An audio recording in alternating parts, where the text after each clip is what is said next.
à ce qui paraît, c'est beaucoup mieux. Voilà. Ce soir, j'ai prié, pendant que je priais, j'ai vraiment eu cette pensée. Et c'est vraiment fort, je suis vraiment, vraiment enthousiasmé, hein. Pour cette période de confinement, c'est une période vraiment particulière. Il y a des choses qui se passent qui sont pas agréables. Il y a des gens qui meurent. C'est difficile, hein. Mais la parole de Dieu dit que toute chose concourt au bien de ceux qui aiment Dieu. Toute chose concourt au bien de ceux qui aiment Dieu. Et la question est qu'on doit se poser, nous, en tant que chrétiens, qu'est-ce qu'il y a de positif pour nous? Ou qu'est-ce qu'on peut avoir de positif? Qu'est-ce qu'on peut voir comme côté positif pour nous en tant que chrétiens? Et pendant que je priais, j'ai vraiment eu cette pensée.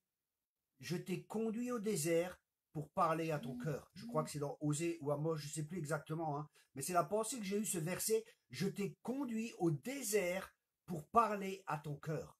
Et c'est intéressant, parce que l'an prochain, en 2021, j'ai prévu un voyage en Israël. Cette année, on était plein, donc si vous voulez venir, inscrivez-vous rapidement. Le confinement sera fini, c'est sûr.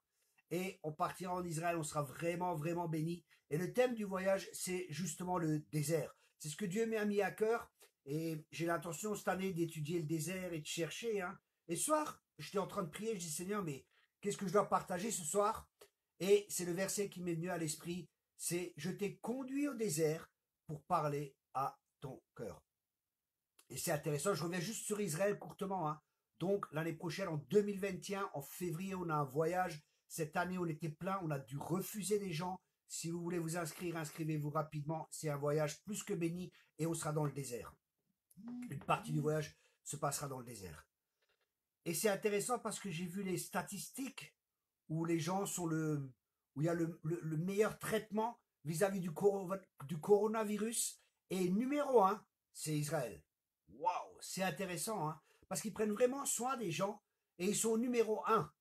Le numéro 2, c'est l'Allemagne. Et l'Allemagne, c'est le pays, on connaît la guerre et tout ça, hein, tout le négatif qui a été fait vis-à-vis d'Israël. Mais après la guerre, c'est le pays qui a aidé et béni le plus Israël. C'est fou. Et c'est là qu'il y a le moins de... C'est là où il y a le meilleur... où il gère le mieux le coronavirus en deuxième position après Israël. On prie vraiment que notre gouvernement aussi, que nous aussi, nous bénissions Israël. C'est vraiment une bénédiction pour les chrétiens de bénir Israël. C'est pas n'importe quoi.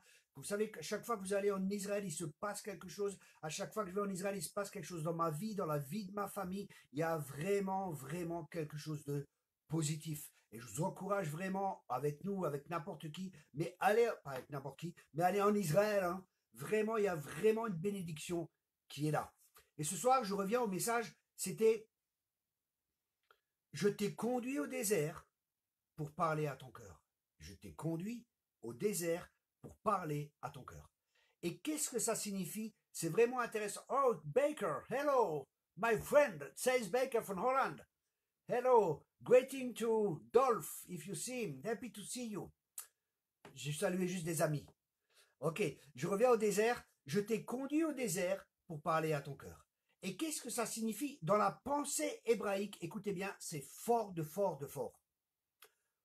Dans la pensée hébraïque, je t'ai conduit au désert pour parler à ton cœur. Ça signifie je t'ai conduit au désert pour te faire la cour. Waouh, c'est trop fort. Et dans ce temps de confinement, c'est comme si Dieu voulait nous faire la cour. Ça veut dire que Dieu veut ravir nos cœurs. Dieu veut de nouveau avoir nos cœurs tout à lui. C'est ça faire la cour, c'est gagner notre cœur. Et dans ce temps de confinement, Dieu veut vraiment, vraiment gagner nos cœurs. Et c'est pour ça qu'il va nous parler, il va nous attirer avec des cordages d'amour. Dieu va nous mettre à part, Dieu veut nous parler. C'est justement un temps dans le désert. Qu'est-ce qui se passe? Dans le désert, on est confronté à soi-même.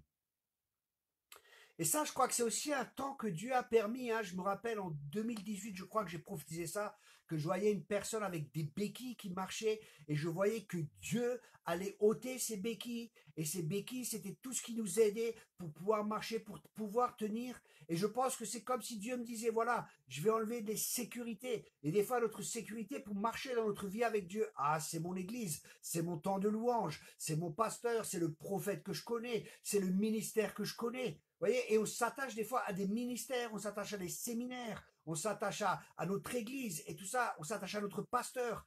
Et tout ça, ce n'est pas négatif. Comprenez-moi bien. je dis pas que c'est négatif, mais est-ce qu'on a besoin de tout cela pour entendre Dieu? Est-ce qu'on a besoin de courir après le prophète? Est-ce qu'on a besoin de courir après le pasteur pour entendre et recevoir des directions de Dieu? Je ne crois pas. Et ce temps de désert, c'est justement un temps où on est face à face avec Dieu, mais vraiment sans qu'il y ait rien de superficiel. Il n'y a rien de superficiel qui est là. Il n'y a pas toute la musique qui est là. Il n'y a pas tout ce qui est autour qui est là. On est confronté avec Dieu à soi-même. Dans le désert, bien souvent, on est confronté à nos propres incapacités. Il y a que Dieu qui est là. Et on peut que être confié à Dieu, on peut que se confier en Dieu. Et c'est un endroit qui est magnifique. Jésus, conduit par l'Esprit de Dieu, dit la Bible. C'est l'Esprit de Dieu qui a conduit Jésus dans le désert. Et qu'est-ce qui s'est passé dans le désert? Jésus, il a jeûné, il a pris un temps de jeûne, donc il était confronté à la faim, il était confronté à la soif, il était confronté à toutes ces choses, il était confronté à lui-même. Et c'est ce qui se passe dans le désert, et c'est un temps justement où on devrait en profiter en ce moment pour être confronté à nous-mêmes vis-à-vis de Dieu. Ça veut dire que Dieu vient, c'est comme si je voyais que Dieu venait, et Dieu venait avec sa sainteté, et on est confronté à nous-mêmes, et on voit l'état dans lequel on est, et Dieu ne nous dit pas cela parce qu'il ne nous aime pas. Dieu est un Père et quand il nous montre quelque chose, c'est parce qu'il veut le changer, parce qu'on est appelé à être semblable à l'image de son Fils bien-aimé. Et ça, c'est important pour nous, mes bien-aimés, qu'on ait la perspective de l'éternité, qu'on ait la perspective de Dieu, qu'on n'ait pas juste une perspective qui est ici, qui est limitée, mais qu'on ait une perspective de l'éternité. C'est-à-dire qu'on voit ce que Dieu fait, parce que Dieu à la pensée de l'éternité. Dieu ne regarde pas juste pour ce temps qui est là, qui est présent. Mais nous, souvent, nous sommes limités par notre paradigme, par notre manière de voir. Nous voyons juste le temps présent et nous voyons peut-être 1 an ou 2 ans. Mais qu'est-ce qui va se passer avec moi? Mais Dieu a la pensée de l'éternité. Et ce qui va rester dans l'éternité, c'est le caractère de Christ et que Christ aura formé en nous. Et c'est pour ça que ces temps sont tellement importants, ces temps de confinement. C'est un temps où je vous encourage vraiment à en profiter, à prendre du temps avec Dieu, à méditer la parole de Dieu, pas juste à la lire, mais vraiment à la méditer, à poser des questions à Dieu. Seigneur, mais qu'est-ce que tu veux me dire à travers cela? Seigneur, comment est-ce que je peux mettre cela en pratique? Parce que on n'est pas des auditeurs oublieux, mais on entend la parole de Dieu, c'est pour pouvoir la mettre en pratique. Notre caractéristique du désert, c'est un endroit où on est isolé. On est isolé des autres. Et je vous encourage vraiment à vous isoler, à ne pas vous laisser distraire par Facebook, par des prédications, par plein de choses. Excepté maintenant, bien sûr. Mais comprenez-moi, je vois des gens, ils sont tout le temps en train de publier 50 000 choses et ils courent partout et telle prédication. Ils entendent 10 prédications dans la journée et la question qu'on peut se poser, mais qu'est-ce qu'ils entendent? Qu'est-ce qui va rester? Est-ce qu'on entend une prédication et on permet à ce message de travailler notre cœur? Est-ce que ce message va aller au plus profond de notre cœur et on permet à cette parole de Dieu qui est puissante, qui est efficace et qui ne revient pas sans avoir accompli ce pourquoi Dieu l'a envoyé, de faire son œuvre au plus profond de notre être, de séparer l'âme de l'esprit? Est-ce qu'on permet à cette parole d'agir profondément en nous pour être transformé, pour être changé à l'image de son Fils bien-aimé, Jésus-Christ? Parce que ça, c'est un des objectifs de Dieu, c'est qu'on soit transformé et qu'on soit semblable à l'image de son Fils pour que on puisse dire tel il est dans ce monde, tel nous sommes. Et ça, c'est un travail que Dieu veut faire dans ce temps justement de confinement où il nous conduit au désert pour parler à notre cœur, pour nous faire la cour, pour nous ravir à nouveau, pour nous rapprocher de nouveau près de son cœur. Parce que Dieu veut parler individuellement à chacun de nous. Dieu veut te parler personnellement. Dieu veut un cœur à cœur avec toi parce qu'il t'aime, parce qu'il est ton Père et il veut ravir ton cœur. Il veut de nouveau que tu repartes de ce confinement, de ce temps de désert en le connaissant davantage. Comme disait l'apôtre Paul, mon but c'est de le connaître. Et cette connaissance, c'est pas une connaissance intellectuelle, c'est une connaissance par expérience. La parole de Dieu dit que les jeunes sont forts.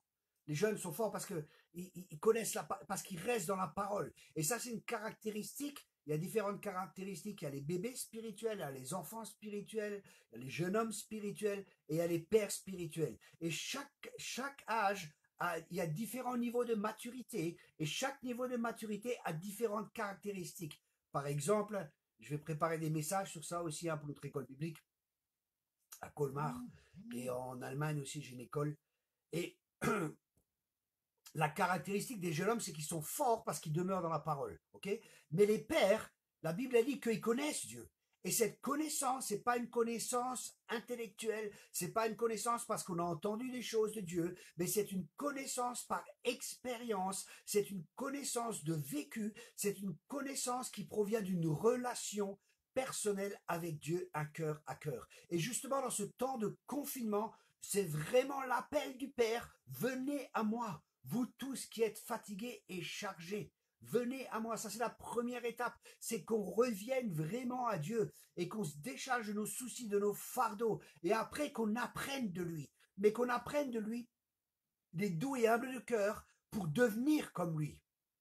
C'est pas juste apprendre quelque chose de Dieu, mais apprendre de Dieu pour devenir tel il est, tel nous sommes dans ce monde, pour être transformé. Jésus est doux et humble de cœur. C'est ce que j'ai partagé dans le dernier message, et je vais encore en parler après, mais je vais encore un peu parler et partager sur le désert, parce que c'est tellement important. Il y a différentes choses qui se passent dans le désert. Dans le désert, comme je viens de dire, on est confronté à soi-même, on sait qu'on dépend de Dieu, parce qu'il n'y a personne qui est là. Hein.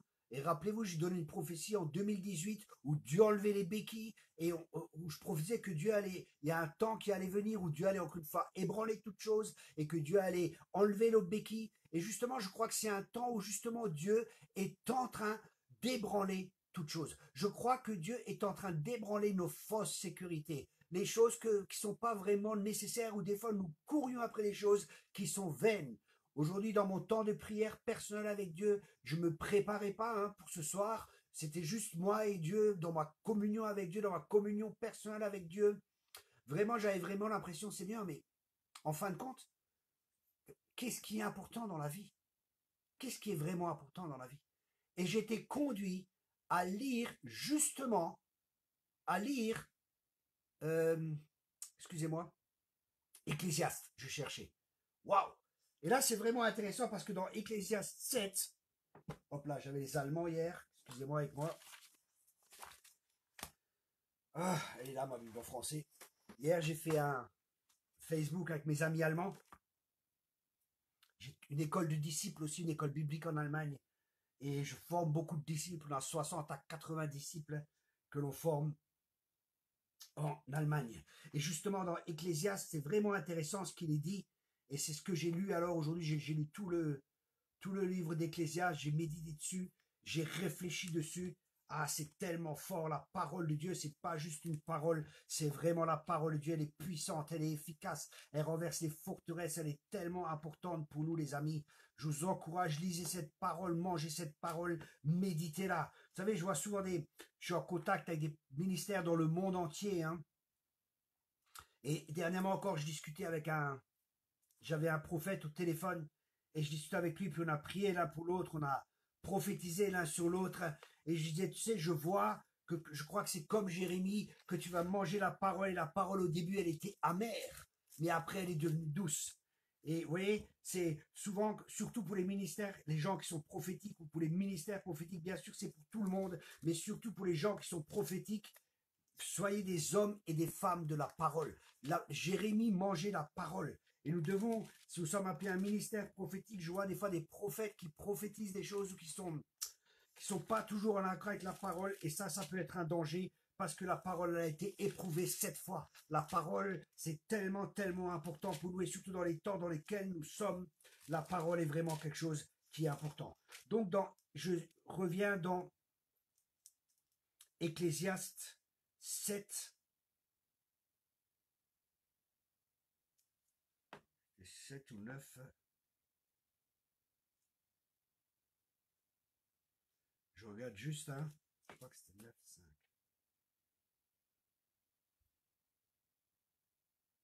Voilà. C'est Ecclésiaste 9, Ecclésiaste chapitre 9 au verset 7. Écoutez bien les amis. Va, mange avec joie ton pain et bois gaiement ton vin, car dès longtemps Dieu prend plaisir à ce que tu fais. Quand tout temps tes vêtements soient blancs et que l'huile ne manque point sur ta tête, jouis de la vie avec la femme que tu aimes pendant tous les jours de ta vie de vanité que Dieu t'a donnée sous le soleil, pendant tous les jours de ta vanité, car c'est ta part dans ta vie, au milieu de ton travail que tu fais sous le soleil. Tout ce que ta main trouve à faire avec ta force, fais-le, car il n'y a ni œuvre, ni pensée, ni science, ni sagesse dans le séjour des morts où tu vas. J'aime beaucoup, les amis, j'aime beaucoup le Ecclésiaste. C'est un livre, c'est assez, tout est vanité, tout est vanité. Tant on voit, c'est un homme qui a écrit ça, c'est Salomon. C'était l'homme le plus riche et c'était l'homme le plus sage. Mais il dit tout ça, c'est vanité. Et il y a tellement de sagesse dans ce livre. Il y a tellement de sagesse et de révélation. Et je disais, Seigneur, mais parle-moi. Je dis, mais pourquoi? Qu'est-ce qui est important? Parle-moi. Et là, comme dit, j'ai lu tout l'Ecclésiaste et j'ai vraiment retenu ça. Va, mange avec joie ton pain et bois gaiement ton vin. Et je crois qu'on doit de nouveau se réjouir et avoir un cœur reconnaissant et remercier Dieu pour la nourriture, remercier Dieu pour la boisson. Car Dieu, dès longtemps, Dieu prend plaisir à ce que tu fais. Quand tout temps tes vêtements soient blancs. Ça signifie marcher dans la sainteté, marcher humblement avec notre Dieu, marcher dans la sainteté avec Dieu. Nous sommes déjà saints hein, et nous marchons simplement dans cette sainteté. Et que l'huile ne manque point sur ta tête. L'huile, c'est synonyme du Saint-Esprit. Ça veut dire avoir cette communion bien-aimée. On peut avoir une communion avec le Père, on peut avoir une communion avec le Saint-Esprit, on peut avoir une communion avec le Fils. Et je vous encourage vraiment à avoir une communion profonde avec le Saint-Esprit qui nous conduit, le Saint-Esprit qui nous dirige, le Saint-Esprit qui nous parle, le Saint-Esprit qu'on peut attrister. C'est tellement merveilleux, le Saint-Esprit. Et là, il dit, que tes vêtements soient blancs et que l'huile ne manque point sur ta tête. Jouis de la vie avec la femme que tu aimes pendant tous les jours de ta vanité que Dieu t'a donné sous le soleil. Et là, je crois que c'est vraiment important, justement dans ces temps, qu'on soit de nouveau, qu'on se rapproche les uns des autres, justement la famille, parce que l'Esprit de Dieu, il ramène le cœur des pères aux fils et le cœur des fils aux pères. C'est l'Esprit d'Élie aussi qui prépare le chemin du Seigneur. J'en ai parlé dans une autre vidéo, et c'est ce que Dieu fait aussi actuellement. J'ai vraiment le Seigneur m'a beaucoup enseigné sur ces choses avec l'esprit d'Élie, hein, mais ça c'est une des caractéristiques de l'esprit d'Élie qui est vraiment importante, c'est la restauration de la famille. La restauration de la famille est tellement importante. La famille, c'est la première institution que Dieu a créée. C'est le pilier de la société. Des familles fortes, des églises fortes. Vous savez, une des caractéristiques pour un ministère, la Bible dit, je répète cela, une des caractéristiques pour un ministère ou pour un ancien, qui n'est pas un des 5 ministères, hein, forcément, une des caractéristiques, c'est quoi? C'est d'avoir une bonne famille. Pourquoi? Parce que les gens, ils ont besoin de modèles. Les gens, ils ont besoin de modèles, ils ont besoin de voir ce qu'est une famille. Parce que la plupart d'entre nous, nous venons souvent de familles qui ont été détruites, divorcées, où tout n'allait pas comme ça devrait être, et les familles parfaites n'existent pas. Mais justement, les gens doivent voir en venant chez nous, dans nos familles. Et c'est pour ça, la maison est tellement importante. Quand ils se réunissent dans les maisons, ouvre la porte de ta maison et ouvre ton frigo et amène les gens au Seigneur. Je vois tellement de gens qui ne savent pas. On leur dit oui, mais il faut amener les gens au Seigneur. Qu'est-ce que les gens y font? Ils amènent les gens dans l'église. Mais est-ce que Dieu t'a dit de l'amener dans l'église? Et comprenez bien ce que je dis. Amène les gens au Seigneur. Toi-même. Toi-même. Amène toi-même les gens au Seigneur. Et après, tu peux l'amener à l'église. C'est pas au lieu de culte, hein, comprenez-moi bien. Et des fois, les gens, ils pensent, oh, si je l'amène à l'église, bah, c'est bien. Mais Dieu, il t'a jamais dit de l'amener à l'église, il a dit de l'amener à lui. Amener les gens au Seigneur et après, peut-être, amène-le dans une église. Et des fois, il faut attendre. Parce qu'il y a tellement de différences culturelles. Des fois, il faut l'inviter chez soi à la maison. Il faut commencer à l'enseigner, il faut commencer à le former, il faut commencer à le préparer des fois au choc culturel, des fois qu'il peut y avoir, justement pour que les gens ils s'habituent, parce que les gens ils sont habitués à l'église protestante ou à l'église catholique, puis ils arrivent dans une église évangélique. Et c'est des fois un choc pour eux. Et c'est pour ça, on doit aussi être sage des fois. Vous savez, nous devons vraiment être remplis de sagesse parce que la Bible, elle dit que le sage gagne des âmes. Et nous devons être sages, amener les gens. Des fois, je vois des gens qui viennent et oui, nous avons été lavés par le sang de l'agneau. Est-ce que vous avez été aussi lavés par le sang de l'agneau? Les gens ils se disent non, mais ils sont terribles ces gens-là. Ils sont terribles. Ils parlent de quoi? Et les gens, ils comprennent pas parce que il y a des chrétiens, des fois, ils sont tellement dans un monde qui est complètement irréel parce qu'ils n'osent pas affronter les problèmes de la vie. Ils se créent un monde et ils vivent dans un monde qui est complètement irréel, qui n'a rien à voir avec la réalité. Et c'est pour ça que l'Église, des fois, elle n'est pas une voix, elle est juste un murmure dans la nation. Elle n'est pas une voix, elle est un murmure. Et Dieu veut nous ramener à la simplicité à l'égard de Christ. On doit revenir à la simplicité en tant qu'Église. Des fois, c'est tellement compliqué. C'est tellement compliqué des fois. C'est tellement compliqué d'amener les gens au Seigneur. C'est tellement compliqué. Les messages, c'est tellement compliqué. Alors qu'on doit revenir tout simplement à la simplicité de Christ. Et attention, comprenez-moi bien, je ne critique pas l'Église. Hein. On est l'Église, nous sommes l'Église. Mais je visite tellement d'églises et je vois tellement de choses. Vous savez, je vois des choses, des fois, je me dis, ah Seigneur, c'est terrible.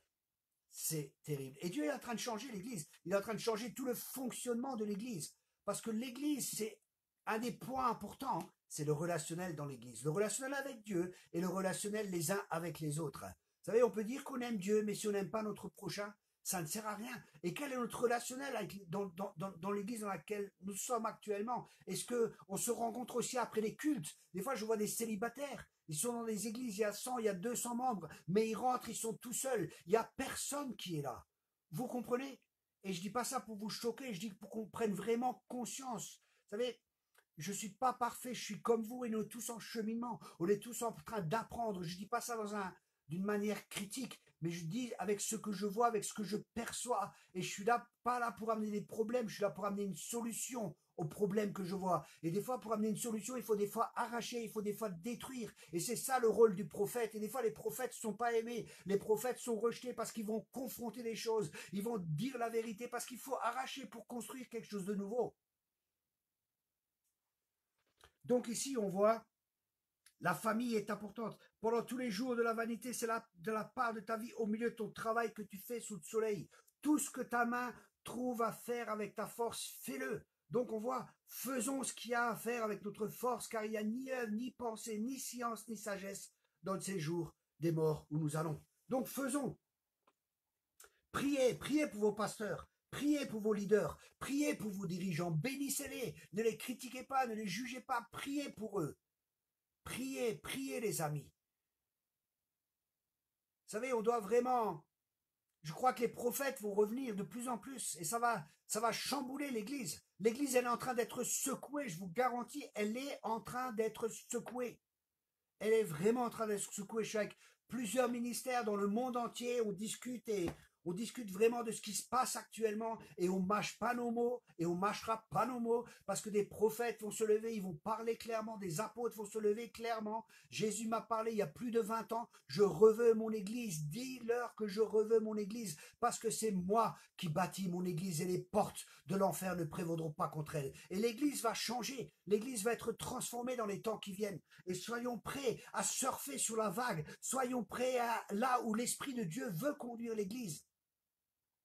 Là où Dieu veut amener l'église, c'est une église forte, c'est une église glorieuse, c'est une église qui va être dans la confrontation aussi avec les choses du monde. C'est une église qui sera plus un murmure, c'est une église qui sera une voix, de nouveau comme dans Actes des Apôtres. Les 5 ministères vont regagner leur place. Les 5 ministères vont de nouveau fonctionner. La tente de David sera restaurée à nouveau, c'est-à-dire la louange, l'adoration, tout ça sera restauré, ce sera une église qui sera forte, une église qui sera puissante, une église conquérante. C'est pas une église qui va être ou une église qui sera retirée, mais c'est une église qui va être offensive. C'est une église qui va s'emparer du bon pays que l'Éternel Dieu va donner. C'est une église qui va gagner des âmes. Alléluia. C'est une église qui va faire des disciples. C'est une église forte et c'est une église puissante que Dieu est en train de lever. Et ça, pour revenir au désert, quand Jésus est sorti du désert, il est ressorti revêtu. Et dans le temps de désert, si on accepte le travail de Dieu dans notre cœur, on ressortira différemment, on ressortira revêtu de la puissance d'en haut, mes amis. C'est un temps de décision, c'est un temps de choix. Je t'ai conduit dans la vallée des décisions. Rappelez-vous, j'ai parlé sur ça dans Joël. Dans la vallée des décisions, c'est-à-dire nous sommes actuellement dans une vallée où Dieu est en train d'éprouver nos cœurs et nous sommes placés devant des choix, nous sommes placés devant des décisions. Est-ce que nous permettons à Dieu de faire ce travail dans notre cœur? Et comme je discutais avec mes leaders, quelqu'un a dit à juste titre, moi ma pensée, c'est après, une fois qu'on sortira de ce temps de confinement, est-ce qu'on reprendra comme avant? Et ça, c'est vraiment aussi ma pensée. Est-ce qu'on va reprendre comme avant? Et non, il ne faut pas qu'on reprenne comme avant. Il ne faut pas qu'on reprenne. Il faut que les bonnes attitudes, que les bonnes choses qu'on a prises, les changements, les transformations qui ont été opérées, il faut qu'on persévère dans ces choses, dans les bonnes décisions qu'on a prises dans ces temps de désert, qu'on reste ferme dans nos résolutions. La parole de Dieu dit, parce que tu es ferme dans tes résolutions, je donnerai du succès à toutes tes entreprises. Et être ferme dans nos résolutions, comme Daniel. Rappelez-vous Daniel dans Daniel 1, verset 8. Daniel résolu de ne pas se souiller avec l'aimé. Daniel avait résolu dans son cœur. Et rappelez-vous ce que j'ai dit, le cœur. Est-ce que nous sommes résolus dans notre cœur à ne pas nous souiller envers Dieu? Est-ce que nous sommes résolus dans notre cœur à marcher dans la sainteté? Est-ce que nous sommes résolus dans notre cœur à avoir de l'huile sur notre tête? C'est-à-dire simplement être le peuple que nous sommes appelés à être un peuple qui marche avec la présence de Dieu. Amen. Excusez-moi, quelqu'un m'a appelé. C'est vraiment... Je ne sais pas qui m'a appelé, mais quelqu'un m'a appelé. J'ai vraiment dû couper là. Hein. Pas qu'on me rappelle. Je ne sais pas qui me rappelle. Voilà, donc, excusez-moi. Hein. À 9 h, c'est étrange que quelqu'un m'appelle. Voilà, donc, dans le désert, qu'est-ce qui se passe? J'ai vraiment été dérangé, excusez-moi. Il faut que je retrouve ma pensée. Je prends juste un temps pour me reconcentrer, excusez-moi. Hein. Voilà, donc le désert, c'est un temps où on est confronté à nous-mêmes. Le désert, c'est un temps où Dieu révèle des choses dans notre cœur. C'est un temps où Dieu ravit notre cœur, où Dieu nous attire de nouveau à lui. C'est un temps où Dieu travaille notre cœur en profondeur. Il nous montre des choses des fois que nous devons changer dans notre cœur. Et quand on change ces choses, il y a une mesure de gloire qui vient et qui est de plus en plus forte. Il y a quelque chose il y a l'onction, il y a un revêtement de puissance qui vient sur nous parce que Dieu sait qu'on ne fera pas cela pour notre gloire, mais qu'on fera ça pour sa gloire parce qu'il a travaillé nos cœurs, il a fait un travail au plus profond de notre cœur. C'est une vallée de décision, c'est un endroit où on est seul avec Dieu, c'est un endroit où on apprend à connaître Dieu, on apprend à se connaître soi-même, on apprend à connaître Dieu. C'est un endroit où Dieu parle. Je te conduis au désert pour parler à ton cœur. C'est là un endroit de cœur à cœur avec Dieu. C'est un endroit d'intimité avec Dieu. Vous savez, Dieu est un Dieu qui est un Dieu romantique aussi. Dieu est un Dieu qui est un Dieu romantique. Ah, j'ai lu un commentaire du Cantique des Cantiques de 1900, je ne sais plus. Ouah, mais qu'est-ce que c'est fort. Dans ce Cantique des Cantiques, presque chaque verset, il parle de Jésus, il ressort l'Église. C'est tellement, tellement, tellement fort. Et dans ce temps de désert, c'est là que vraiment Dieu prépare aussi son épouse, une épouse sans tache, une épouse sans ride. C'est l'Église qui va être enlevée, c'est l'Église qui va être combattante, c'est l'Église qui va être revêtue de la gloire d'en haut et de la puissance d'en haut, parce qu'il y a une nouvelle gloire qui va être déversée dans l'Église, et ce sera très fort. L'Église ne sera plus jamais pareille. En même temps, j'ai parlé avec beaucoup de prophètes, avec beaucoup de ministères, et ils disaient aussi que même au sein de l'Église, et ça c'est vraiment quelque chose que je regrette, ça va être tellement fort, il y aura des signes, des prodiges qui vont être là, des choses qui n'ont peut-être même pas encore été vues, ou que nous ne l'avons pas encore vues, et malheureusement il y aura une opposition aussi de l'Église. Vous savez, l'histoire de l'Église montre que souvent ceux qui ont vécu le dernier réveil vont de nouveau combattre ceux qui vivent le prochain réveil, et j'espère que ce ne sera pas ainsi, mais je sens que ce sera ainsi, et plusieurs ministères avec qui je suis en relation, en France, en Allemagne, aux États-Unis, un peu partout dans le monde, tous confirment qu'il y a quelque chose que Dieu est en train de préparer, Dieu est en train de changer, Dieu est en train de transformer l'Église, il y a une nouvelle manifestation de la gloire qui va venir, mais il y aura aussi une opposition qui va venir. J'ai plusieurs prophètes aussi, de jeunes prophètes que je forme et j'ai partagé avec eux. Et un de mes jeunes, par exemple, il a prophétisé, il a dit oui, Dieu appelle les prophètes à se lever, à être sans compromis, à ne pas avoir la crainte des hommes, à ne pas avoir peur. Il y a un grand rejet qui va venir sur eux, mais il y aura aussi une grande récompense. Et Dieu est en train de préparer son armée. Je vois qu'il y a des gens qui sont comme dans des cavernes, des prophètes qui ont été préparés depuis tant d'années. Leur caractère a été formé, ils ont été travaillés comme Joseph a été travaillé en prison. C'est des gens qui étaient dans le désert pendant des années, où Dieu les a travaillés, où il y avait des cœurs à cœur, comme Jean-Baptiste, il est venu, il sortait du désert. Et c'est des hommes avec l'esprit d'Élie qui vont venir du désert, qui vont sortir de ce désert où ils ont vraiment rencontré Dieu, où ils ont été face vis-à-vis d'eux-mêmes et face aussi avec Dieu, où ils ont été changés, où ils ont été transformés, où ils cherchent plus qu'une chose, c'est la gloire de Dieu. Ils cherchent pas les finances, ils cherchent pas la réputation, ils cherchent pas à être connus, ils cherchent pas à avoir des grandes églises, ils cherchent pas à se faire un nom comme dans Babylone, mais ils cherchent juste une chose, c'est la gloire de Dieu. Et c'est un temps de sainteté, et c'est un temps où Dieu appelle son église à marcher dans la sainteté, une église qui sera mise à part, une église qui portera la gloire de Dieu, une église qui va marcher avec la puissance d'Élie, une église qui va renverser les forteresses, une église qui va confronter Jézabel, une église qui va confronter Akab. Et c'est des hommes et des femmes qui n'auront plus rien à perdre, qui auront un front qui sera endurci, et Dieu mettra ses paroles dans leur bouche. C'est quelque chose de fort. Amen. C'est une armée que Dieu prépare. Et pour ça, Dieu va lever des généraux comme Josué. Et c'est des généraux qui vont conduire l'armée pour s'emparer du bon pays que l'Éternel Dieu a donné. Et ce bon pays, c'est aussi Christ en nous, l'espérance de la gloire. Et Dieu est en train de lever des fils, Dieu est en train de lever des filles, des hommes qui seront forts, qui seront revêtus de la puissance d'Élie, de la puissance d'en haut. C'est des gens qui vont préparer le retour du Seigneur. C'est des gens qui vont pas avoir peur de dire la vérité. C'est des gens qui seront pas dans la politique religieuse. Je te connais, tu me connais, je t'invite, on va s'inviter. Et ainsi de suite. Je vois tellement de choses. Vous savez, c'est tellement plus l'église de Jésus-Christ. Il n'y a plus tellement la sainteté. Il n'y a tellement plus la crainte de Dieu. Il y a tellement de politique que je vois des fois. Vous savez, moi, j'ai rien à perdre. Je dépends de Dieu à 100%. Et je suis passé par les temps de désert. Je suis passé par ces temps. Et c'est pour ça que j'ai pas peur de dire la vérité. Même si ça ne me plaît pas, je suis pas là pour plaire aux gens.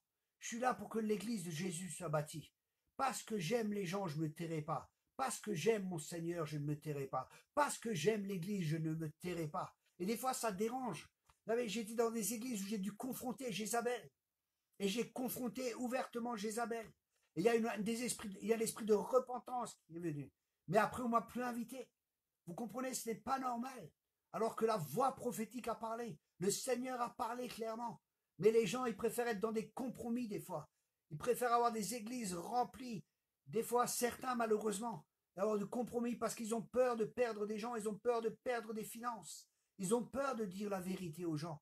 Mais c'est la vérité, justement, qui va libérer les personnes.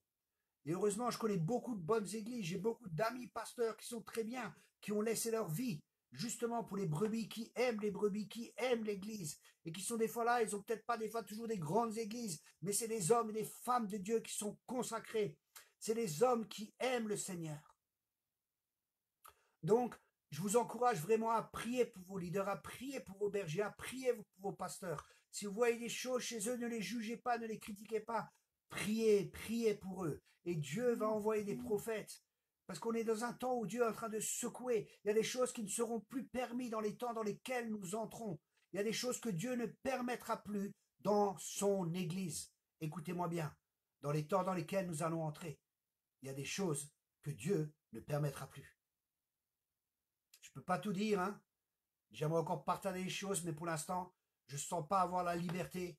Je ne sens pas que Dieu me donne la liberté de partager ce que j'ai à partager. Mais il y a des choses que Dieu ne permettra plus dans son Église. C'est un temps nouveau qui est venu. C'est un temps où il est là, il a son van à la main, et il est en train de purifier. Il est en train d'amener il est en train d'amener un niveau dans l'Église, un niveau supérieur dans l'Église. Vous savez, il y a des églises, j'étais dans des églises où il y a une telle présence de Dieu, hein, quand vous rentrez, s'il y a des péchés dans votre vie, je vous garantis, ou vous vous repentez, ou vous sortez. Vous ne pouvez pas rester. Il y a une telle présence de Dieu qui est là. Vous êtes confrontés à ces choses-là. Vous êtes confrontés avec la présence de Dieu. Et c'est ce que je veux, c'est ce que beaucoup veulent. C'est sa présence. Mais sa présence ne viendra pas d'une manière humaine. Sa présence viendra avec l'humilité, avec la repentance. Et ça, c'est ce qui se passe dans le désert. Il y a la repentance qui est nécessaire. Il y a l'humilité de cœur. C'est le moment de dire, ok Seigneur, mais comment tu veux bâtir l'église? Qu'est-ce que tu veux qu'on fasse dans l'église? On ne sait pas comment faire. Enseigne-nous, apprends-nous. Et pour une église, ça va être comme ça. Pour une autre église, ça va être différent. Il y aura peut-être des temps où il y aura que de la louange, il y aura que de l'adoration, il y aura peut-être pas de message. Il y a peut-être un temps où quelqu'un va se lever, il va donner une parole prophétique. Et là aussi, des fois, j'ai vu, c'est triste et c'est malheureux. Des fois, je suis dans des églises et je donnais une parole prophétique. Et puis après, on passait, tac, à autre chose. Alors que la parole prophétique, c'était une direction où justement l'Esprit de Dieu voulait amener l'Église et il fallait aller dans cette direction. Où je vois des fois des paroles prophétiques, pas forcément par moi, par d'autres ministères ou par d'autres personnes, qui sont données. Et au lieu de saisir cette parole et de marcher dans la direction, vous voyez, et on est tous en train d'apprendre comment Dieu veut bâtir l'Église. Mais c'est par l'Esprit de Dieu et ceux qui sont fils et filles sont conduits par l'Esprit de Dieu. C'est-à-dire des gens qui sont matures, où il y a une collaboration de ministère, ou peut-être, vous voyez, on est là et on est en train ça m'arrivait déjà, je voulais prêcher et je voyais, non, Dieu me dit non, non, laisse la place à quelqu'un d'autre. Et je laissais la place à un autre ministère. Parce que je sentais que c'était pas pour moi, alors que c'était prévu que ce soit moi. Mais c'est Dieu qui bâtit son église. Et peut-être qu'il voulait encourager une personne. Peut-être cette personne avait reçu quelque chose que je n'ai pas. Et justement, cette personne allait pouvoir partager quelque chose. Et c'est dans ces temps bien-aimés que nous entrons. Et c'est pour ça que Dieu est en train de préparer une église pure, une église sans tache. Dieu est en train de... Et l'église, c'est ça les amis, c'est que c'est des pierres vivantes, c'est vous et c'est moi. Et sur l'autel, le fer ne devait pas venir, ça veut dire quelque chose de l'homme ne devait pas venir. Dieu bâtissait son église en frottant frère toile émery et sœur marteau les uns avec les autres. Et si c'est votre cas, et ça c'est la vraie église. Vous savez, des fois dans l'église, on se dit, ah mais alléluia, il faut qu'il y ait la paix, il faut que tout soit tranquille et tout cela. Dernièrement, Dieu m'a parlé, il m'a dit, Thierry, le ministère apostolique, une grosse partie du ministère apostolique, écoutez bien, j'ai jamais entendu ça nulle part, une grande part du ministère apostolique, c'est la gestion des conflits. J'ai dit, wow, c'est pas possible ça. C'est pour ça que l'apôtre Paul, il disait, patient à toute épreuve. Et c'est la première caractéristique du ministère apostolique. Beaucoup se disent apôtres de nos jours, mais ils n'ont pas la crainte de Dieu. Et apôtre, c'est une responsabilité, c'est un poids, c'est pas n'importe quoi. Et je vois tellement de choses, tellement de légèreté des fois qui est là. Je connais des vrais apôtres. Là, justement, j'ai un ami en Allemagne, un apôtre, et il va partout, il va en Chine, tout ça, et là, il racontait, il était en Égypte, et l'apôtre qu'il avait invité en Égypte, il a dit au taxi, voilà, vous allez là, et lui, il a pris le papier, il les a jetés par terre, il n'a pas fait action, parce qu'il croyait qu'il fallait qu'il l'amène à l'hôtel Hilton. Alors, qu'est-ce qu'il a fait? Il l'a amené à l'hôtel Hilton. Mais mon ami, il parle pas arabe, il voulait pas aller à l'hôtel Hilton, il avait une réunion dans 15 minutes. Et il dit, mais je parle pas arabe, comment je vais faire pour être conduit? C'est pas possible, je vais pas y arriver. Et là, le Saint-Esprit a commencé à lui dire, mais qu'est-ce que tu racontes? Écoute, et laisse-moi te conduire. Et il a dit, vas-y, indique au chauffeur à droite, à gauche, où il doit aller, montre. Et il montrait au chauffeur un quart d'heure après, il n'était jamais dans ce pays, il est passé par des rues, même le chauffeur était étonné. Il a oublié de lui demander, il a oublié de lui demander de le payer par après. Vous voyez, c'est tellement fort. Et c'est l'Esprit de Dieu qui l'avait conduit à l'endroit de réunion 15 minutes après. Ouais, c'est être conduit par l'Esprit de Dieu.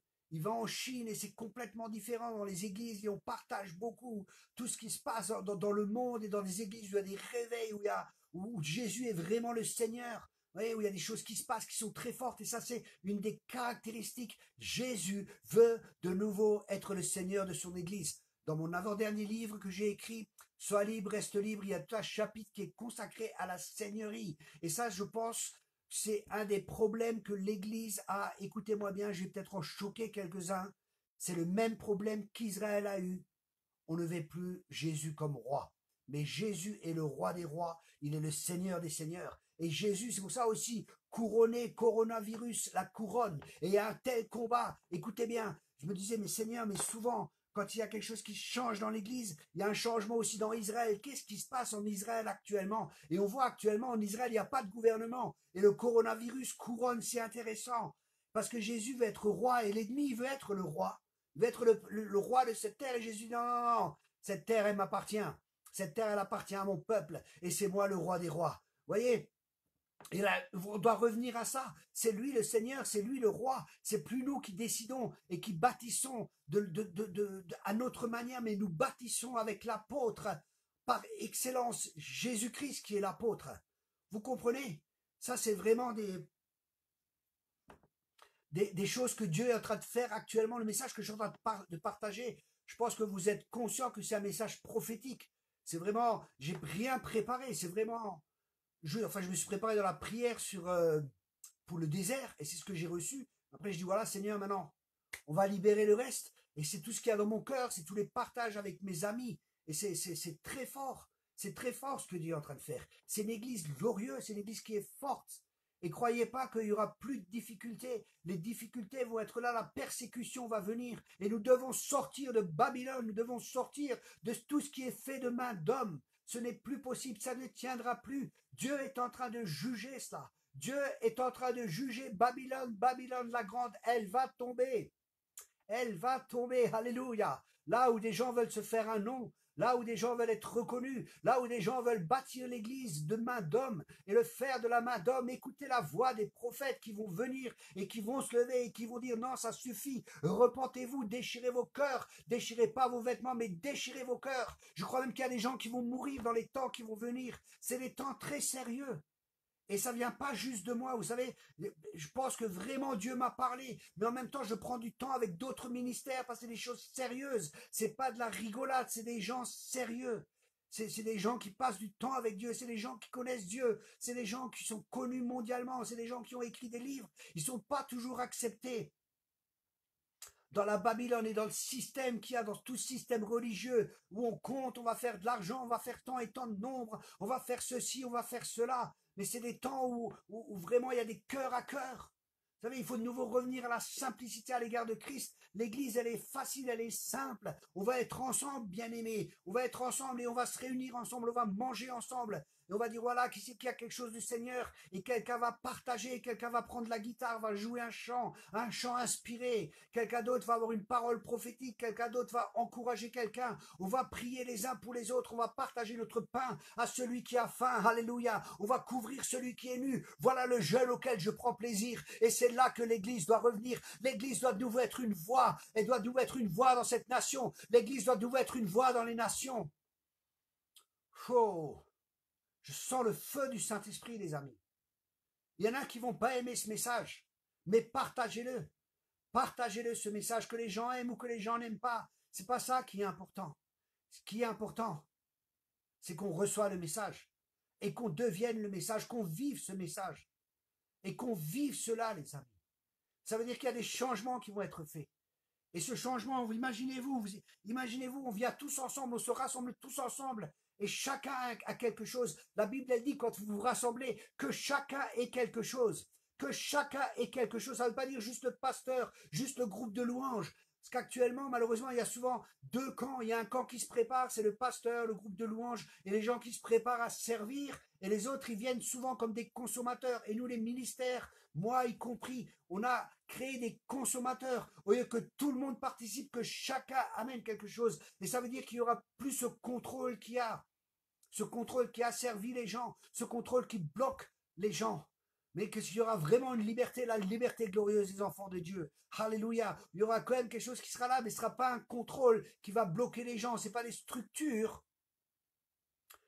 Les structures sont là pour servir les gens. Les gens ne sont pas là pour servir les structures. Vous comprenez? C'est pour ça qu'actuellement, il se passe tout ce qui se passe. Dieu est en train de juger Babylone. Dieu est en train de juger. Vous savez, ça ne vient pas juste de moi. On est beaucoup de ministères à parler de cela. Beaucoup, beaucoup, beaucoup de ministères. Et c'est pas des rigolos. C'est des gens qui ont implanté des milliers d'églises en Chine, en Inde, partout dans le monde. Et ça, c'est ce que Dieu est en train de faire. Où tout le monde participe. Et il n'y a plus... des fois, je vois des ministères, on ne peut pas les approcher. C'est le costume 3 pièces, on ne peut pas les approcher. Alors, purée, quand je regarde Jésus, mais est-ce que Jésus était comme ça? Non, c'était quelqu'un qui était... On pouvait l'approcher, on pouvait lui parler, on pouvait le toucher. Il y avait un cœur à cœur, c'était possible d'être là. C'était pas un Jésus qui était à 50 mètres et intouchable. Vous comprenez, les amis? Je ne suis pas en train de critiquer, je parle avec mon cœur. Vous savez, et beaucoup sont encore aveuglés. Ils sont encore dans le système, ils ne se rendent même pas compte qu'ils sont dans un système. Beaucoup sont vraiment aveuglés, ils pensent que l'église c'est ça, c'est normal, parce que ça fait 20 ans que, alléluia, debout, assis, mettez les essuie-glaces, donnez votre dîme, donnez les offrandes, prenez un petit morceau de pain et un petit morceau de vin, et puis voilà, c'est la Sainte Seine, et on rentre à la maison comme si rien n'était changé. Et les gens viennent, ils repartent, ils ne sont pas changés, parce qu'ils n'ont pas rencontré Jésus, ils n'ont pas rencontré la puissance de Dieu, ils n'ont pas rencontré le Seigneur dans les cultes. Aïe, aïe, aïe, aïe, aïe, aïe, aïe, aïe. Alléluia. Fou. voyez les amis, ça c'est ce que Dieu est en train de faire. Dieu est en train de rétablir la tente de David. Dieu est en train de rebâtir son église. Et vous savez, quand je lis beaucoup, j'étudie beaucoup, j'ai beaucoup de contacts avec différents ministères et on passe des actes et des temps ensemble. Et la question à se poser, pourquoi est-ce qu'il y a si peu de structures, pourquoi est-ce qu'il y a tellement peu écrit sur l'Église dans la parole de Dieu? Pourquoi est-ce qu'il y a si peu qui est écrit? Parce que je crois, et je me rappelle de ça, hein, un jour j'étais dans notre école biblique, et une femme d'un pasteur est venue, et je la regarde, et d'un seul coup, l'Esprit de Dieu est venu, et il m'a dit, parle et prophétise sur elle, et j'ai commencé à prophétiser sur elle. Je dis, écoute, je vois que Dieu veut que vous bâtissiez une église, et les plans sont au ciel. Il faut aller au ciel et chercher les plans de l'église que Dieu va bâtir. C'est comme Noé, il a cherché les plans de l'arche, et allez avec ton mari, allez chercher les plans qu'il y a au ciel, et amenez-les sous la terre, parce que Dieu veut vous utiliser pour amener un réveil parmi les jeunes. Dieu vous utilisez pour cela et ça. Elle a pleuré pendant une demi-heure. Et vous savez quoi? Il n'y a pas eu de changement. Ils sont rentrés dans un mouvement, ils sont rentrés dans une dénomination. Et qu'est-ce qui se passe? Il faut exactement la même chose comme avant. Il faut la même chose comme avant. Vous savez, je vois des gens, ils disent, oui, Père, Père. Jésus, il a dit, n'appelez personne Père. Père spirituel et tout ça. Non, non, n'appelez personne Père. Dénomination, je suis de Paul et je suis d'Ananas. Dieu est un Dieu jaloux, il nous veut à lui. Hein. Dans le désert, il nous veut à lui. Alléluia. Maintenant, j'ai rien contre les dénominations et tout ça. Hein. C'est conduit par l'esprit. Mais des fois, les dénominations commencent par un mouvement de Dieu. Et après, des fois, elles se figent. Et au bout de quelques années, ça devient des musées. Et j'ai rien contre les dénominations. Je suis aussi dans un mouvement d'église. Et je suis avec des frères et des sœurs. Mais nous devons apprendre à dépendre de Dieu. On doit apprendre à marcher comme Jésus a marché. On doit apprendre à marcher comme Jésus a marché. Et comment est-ce que Jésus a marché? Jésus faisait uniquement ce qu'il voyait faire le Père. Et ça laisse nos sécurités, parce qu'il est notre sécurité. On sait qu'il va nous conduire, on sait qu'il va bâtir l'église, on sait qu'il va tout faire, que toute chose concourt bien, on sait qu'il va nous guider, on sait qu'il va nous diriger, on sait qu'il va nous conduire et qu'il va faire les choses. Et des fois, les gens me demandent, oui, mais ça va être comment l'église? Comment est-ce que ça va être? Comment est-ce que ça va être? Il y a beaucoup de choses que je ne sais pas, il y a certaines choses que je sais, mais je ne sais pas tout. Et c'est pour ça qu'il faut qu'on dépende de Dieu. Et c'est lui qui va faire. Et c'est ça qui est merveilleux. Et des fois, j'arrive et j'ai pas de message. Ce soir, je suis préparé. Bon, j'ai passé ma journée en prière. Aujourd'hui, j'ai fait tondu le gazon, j'ai travaillé un peu. Mais j'ai pris beaucoup de temps avec ma famille aussi. On est allé se promener. Mais j'ai pris beaucoup de temps dans la prière et beaucoup de temps avec le Seigneur. Et j'avais rien concernant ce soir. D'un coup, le message est venu avec le désert. Et j'ai commencé à parler. Je laisse l'Esprit de Dieu continuer à diriger. Je ne vais pas venir avec des schémas précis. Des fois, il m'arrive d'avoir j'ai plus de 400 prédications, des écoles bibliques, tout ça, et j'aime enseigner. Et si Dieu me dit laisse tes notes de côté, il dépend de moi. Je ne sais pas ce que je vais dire, mais je dépends de lui.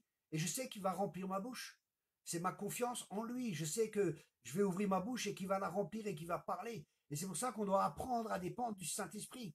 On va être conduit devant les tribunaux, dit la parole, et on ne saura pas quoi dire. Et là, on doit apprendre à dépendre de lui. C'est une dépendance complète du Saint-Esprit. C'est pas la dépendance d'un système.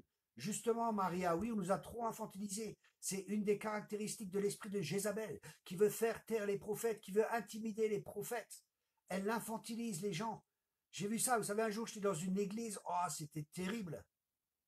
La femme du pasteur parlait. J'étais avec mon assistant Jonathan. Il est sorti. Elle parlait comme à des gamins. J'étais là, j'avais la tête en bas. Je priais en langue. Je supportais pas. C'était terrible ce qui se passait. Comme à des gosses. Oh, c'est des adultes. C'est pas des enfants. Et les gens se laissent faire. Amen. C'est comme ça et c'est comme ça. Il y a un tel contrôle. C'est terrible. Je suis pas là pour critiquer l'église. Hein. Je suis pas là pour ça. Mais pour que la volonté de Dieu se fasse sur la terre comme au ciel, et pour qu'il bâtisse son Église. Vous savez, Dieu est un Dieu jaloux. Un vrai ministère aime l'Église. Et parce qu'il aime l'Église, il parle et il ne se tait pas.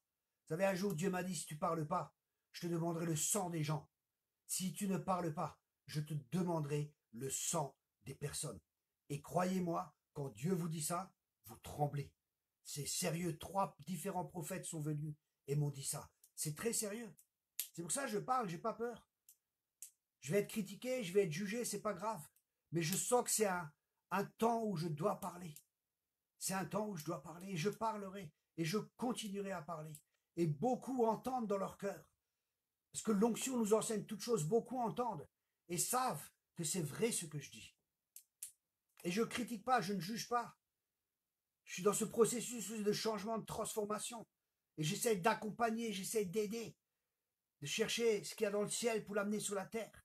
Et ça, c'est le rôle des prophètes. Et c'est le rôle des apôtres, de bâtir, parce que c'est les fondements avec lesquels les églises sont bâties. Et ils travaillent avec les pasteurs, ils travaillent avec les évangélistes. Et ça, c'est vraiment important, les amis. Laissons Dieu faire. Permettons à Dieu de faire ce qu'il veut faire. Permettons à Dieu de faire ce que Dieu veut faire. Et c'est une église glorieuse, c'est une église forte. Mais il faut qu'elle passe par le désert. Il faut que ce temps de désert est tellement, tellement important. C'est tellement important. Dans ce temps de désert, il y a la repentance. Quand Jean-Baptiste est sorti, il a appelé à la repentance. Et l'Église, on doit se repentir d'avoir voulu bâtir avec nos propres forces, avec nos propres capacités. Vous voyez, dans le pays, l'Église, elle n'est pas entendue, elle est jugée, elle est critiquée. Et on n'est pas accepté et on cherche la respectabilité. Je vois des fois des gens qui parlent, je vois des mouvements d'église qui parlent. Oui, mais le gouvernement est ceci et cela. Non, le gouvernement a accusé l'église et c'est pas juste. On ne peut pas dire que c'est juste ce qu'ils ont fait. C'est faux ce qu'ils ont fait. Oui, mais ils n'avaient pas les informations. On essaye d'avoir de la complaisance vis-à-vis du gouvernement, on essaie de s'adapter au monde pour être accepté par le monde, mais l'Église n'a pas à être acceptée pour le monde, elle est appelée à changer le monde, elle est appelée à être la lumière du monde, elle est appelée à être le sel de la terre, elle n'est pas appelée à s'adapter au monde, elle est appelée à changer le monde, elle est appelée à la puissance de Dieu, elle est appelée à amener Christ dans ce monde qui est perdu. Amen. Et c'est à ça qu'on est appelé, les amis. On est appelé à aimer les gens. On est appelé à couvrir celui qui est nu. On est appelé à donner à manger à celui qui a faim. Et c'est à ça qu'on est appelé. On est appelé à être la réponse de ce monde. On est appelé à ce que le monde nous voit aussi à travers nos bonnes œuvres. Hey, je coach une église en Allemagne, ils ne sont pas nombreux. C'est une petite église de maison, ils sont 15 personnes. 15 personnes. Rendez-vous compte. Mais écoutez bien l'impact qu'ils ont eu.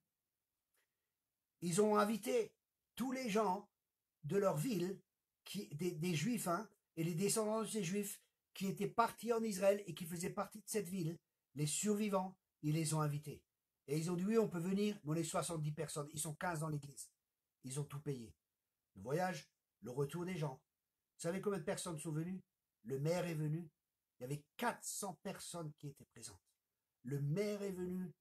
Le conseil municipal est venu. Les gens sont venus, ils n'étaient que 15. 15.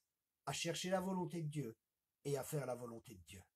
Et des fois, Dieu peut nous conduire d'une manière et Dieu peut nous conduire d'une autre manière. Eux, ils ont été conduits comme ça, ils étaient sensibles au Saint-Esprit. Et ils disent, Thierry, qu'est-ce qu'on doit faire? Je leur ai dit, faites ce que Dieu vous dit. 400 personnes sont venues, le maire est venu. Et ils ont béni Israël. Vous vous rendez compte de la bénédiction qu'il y avait? Waouh! Je bénirai ceux qui te béniront.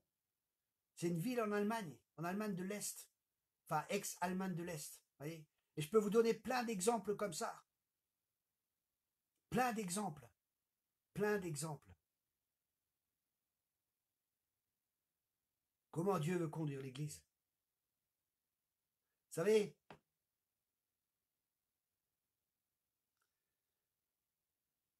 je crois qu'on doit nous avoir cette compassion que Jésus avait. Aimer les gens. Je vois des fois, vous savez, même des prophètes, des vrais prophètes. Hein. Des fois, ils sont perchés, quoi, excusez-moi. Hein. Ils sont perchés. Ils sont à 50 000. Et c'est pour ça que les ministères doivent travailler ensemble. Avec les apôtres, avec les pasteurs qui vont vous ramener de nouveau. Un pasteur va de nouveau te ramener sur terre. Nouveau, oui, mais les gens sont là. Il a le cœur pour les gens. C'est un berger. Il aime les gens. Vous voyez? Donc un prophète, quand il est là-haut et qu'il commence à décoller, et qu'il commence à plus être avoir les pieds sur terre, commence à plus être normal, commence à devenir mystique, mais dans le mauvais sens du terme. Il a besoin d'un pasteur nouveau qui le ramène. Il a besoin d'un évangéliste qu'il ramène de nouveau dans la rue et qu'il amène de nouveau près des gens. Oui, c'est ça. C'est pour ça que les 5 ministères sont tellement importants dans l'Église. C'est tellement important. On doit de nouveau aimer les gens.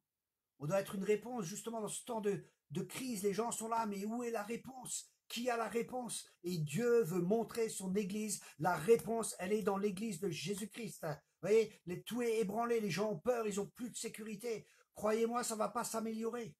Il y a des temps difficiles qui sont devant nous. Économiquement, tout ça, ça ne va pas être évident. Croyez-moi, Dieu est en train de secouer. Le monde des finances, tout va être secoué. Parce qu'il y a un royaume qui est inébranlable. C'est la petite pierre, vous savez, de Daniel qui vient et qui fait tout, que tout va tomber. Et Dieu est en train de tout secouer. Et les gens vont plus savoir. Mais où est la sécurité? Qu'est-ce qui se passe actuellement? Qu'est-ce qui se passe actuellement? Qu'est-ce qui se passe? Et alors ils vont regarder à l'église. Ils vont regarder à vous et à moi. Et on est dans la paix, on est dans la joie, on est rempli du Saint-Esprit. Alléluia. Et on va témoigner. On va pouvoir amener des âmes au Seigneur. Et on va pouvoir en faire des disciples, pas juste des chrétiens, excusez-moi du terme. J'ai écrit mon dernier livre, il est actuellement en PDF, vous pouvez le télécharger. Et vous voyez, le mot chrétien apparaît 2 fois dans la Bible, mais le mot disciple, il apparaît 144 fois. Pourquoi? Jésus ne nous a pas dit juste de faire des convertis, mais vraiment des gens, des disciples, et ça c'est du corps à corps. C'est du travail qui est intense, c'est du travail qui est intensif. C'est là qu'on aime les gens et on continue à s'aimer malgré les défauts, malgré les travers et on s'engueule et on s'engueule une fois pour de bon et puis c'est bon et on règle l'affaire et on continue à marcher ensemble. Mais on se dit les choses, on se cache pas les choses. Et des fois ça fait mal parce qu'on croyait qu'on était différents et on doit accepter justement. Parce que c'est une pierre qui frotte avec une autre pierre. Et ça fait du mal d'être frotté comme ça. Et c'est ainsi que le fer aiguise le fer et un homme aiguise un autre homme. Et ça, c'est vraiment un point où l'Esprit de Dieu met vraiment l'accent. C'est de refaire des disciples. J'ai parlé avec plusieurs ministères et ils me disaient oui, mais ça c'est dans les 15 prochaines années. C'est là que l'Esprit de Dieu met l'accent. C'est sur le disciple-là. Refaire des disciples. Refaisons des disciples.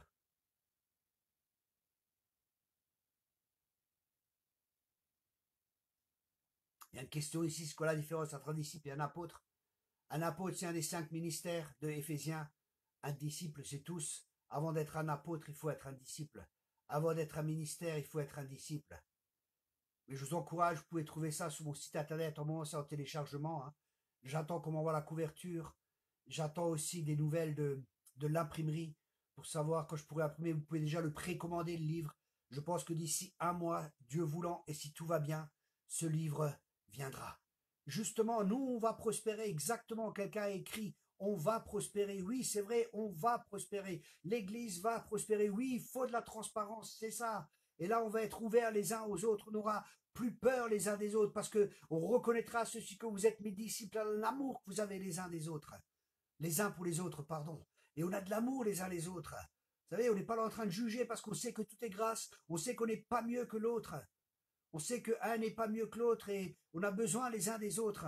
Il y a des domaines de ma vie où je ne vois pas, où je suis aveugle. Et j'ai besoin d'un frère qui m'aime vraiment. Pas quelqu'un qui vient en me pointant du doigt et quelqu'un qui va me juger, mais quelqu'un qui a fait la vaisselle avec moi, quelqu'un qui connaît mon cœur, quelqu'un qui a pleuré avec moi, quelqu'un qui est allé trancher avec moi, quelqu'un qui est passé par les difficultés avec moi, quelqu'un qui m'a soutenu, quelqu'un qui m'aime. Et c'est ça la vraie église. C'est ça la vraie église que Dieu prépare, où on se serre les coudes les uns les autres, où on s'appelle les uns les autres, pas parce qu'il faut s'appeler, mais parce qu'on s'appelle, parce qu'il y a des cœurs à cœur et qu'on s'aime vraiment. C'est cela, c'est cela, c'est ça qui est important, les amis. Voilà, je pourrais encore dire beaucoup de choses, mais waouh, ça fait déjà 1 heure que je parle. Je me suis même pas rendu compte. J'aurais tellement de choses à dire encore sur l'église que Dieu prépare, mais je sais que c'est l'église qui est glorieuse. Et c'est les temps là où nous sommes dans ce désert, justement. Est-ce que nous voulons faire partie de cette église ou est-ce que nous ne voulons pas faire partie de cette église? Être vrai, merci Christiane, c'est vrai. C'est tout à fait ça, être vrai, être transparent, ne pas avoir peur d'être jugé, ne pas chercher de poste, ne pas chercher à avoir un titre, ne pas chercher à avoir un nom, ne pas chercher à avoir un ministère. Et là, moi, je disais avec un jeune prophète, parce que Dieu me donne beaucoup de prophètes aussi pour les former. et pour leur faire comprendre par là où ils passent, parce qu'uniquement quelqu'un qui est passé par un chemin, il peut expliquer le chemin à quelqu'un d'autre.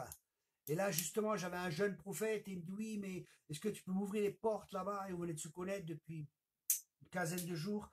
Quelqu'un l'a mis en contact avec moi. J'ai dit, tu sais, moi, je veux une relation de cœur à cœur avec toi. Je veux pas que tu profites de moi et moi, je profiterai pas de toi. Je suis pas là pour t'ouvrir des portes et t'es pas là pour m'ouvrir les portes. Si Dieu le fait, Dieu le fait.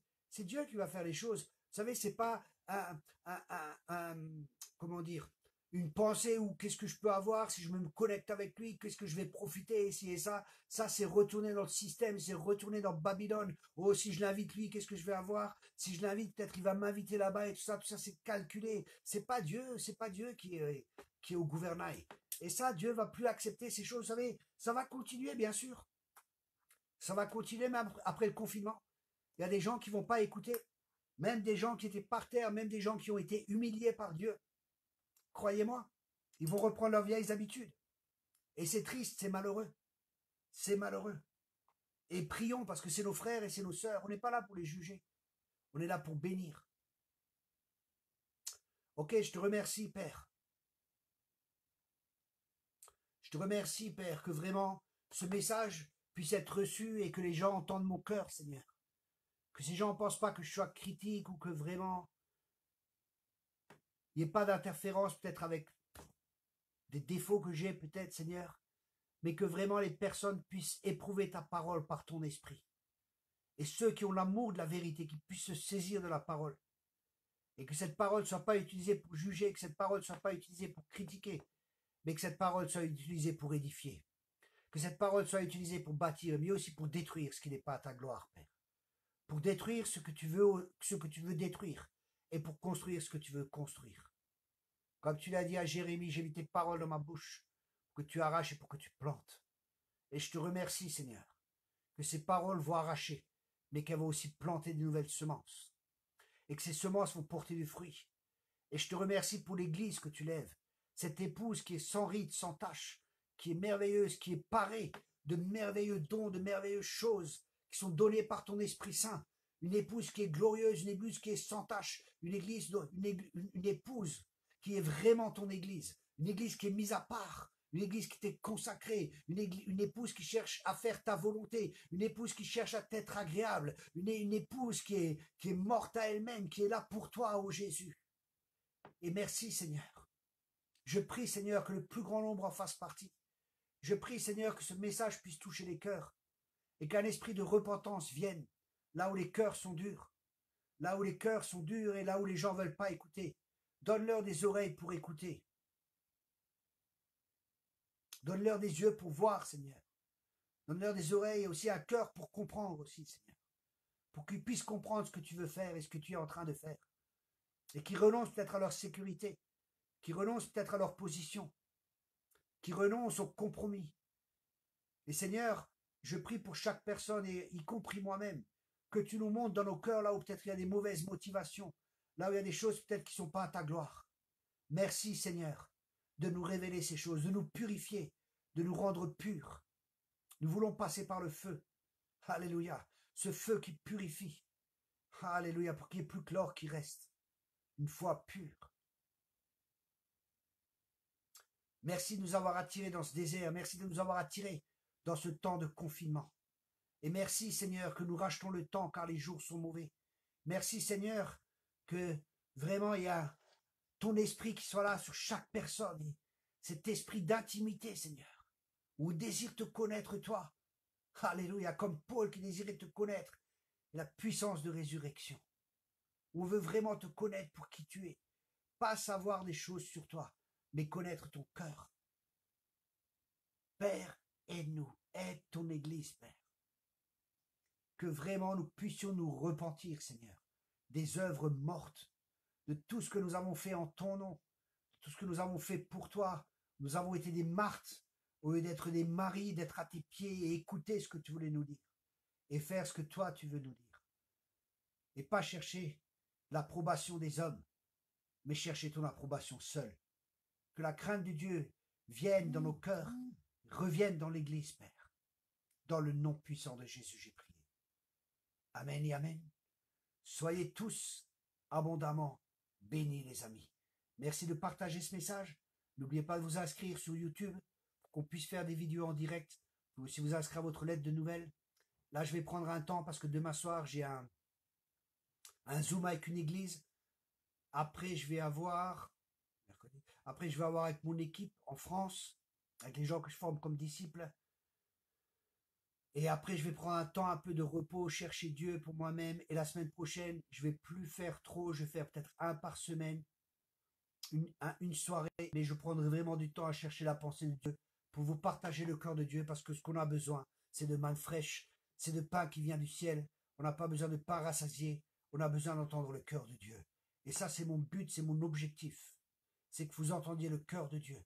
C'est que vous entendiez ce qu'il y a sur le cœur de Dieu. C'est que vous entendez les paroles qui sortent de la bouche de Dieu. Parce que c'est ça qui nous nourrit. Parce que l'homme ne vit pas de pain seulement, mais de toute parole qui sort de la bouche de Dieu. Une parole qui est sans compromis. Une parole qui est éprouvée 7 fois par le feu. Une parole pure et une parole qui change, qui transforme les vies. Alors je serai peut-être moins présent, mais croyez-moi, je ne vous oublie pas et je prie pour chaque personne que Dieu vous bénisse encore abondamment.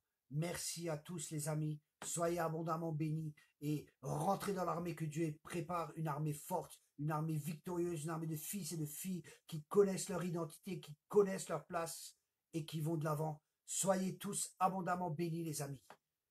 Amen et amen.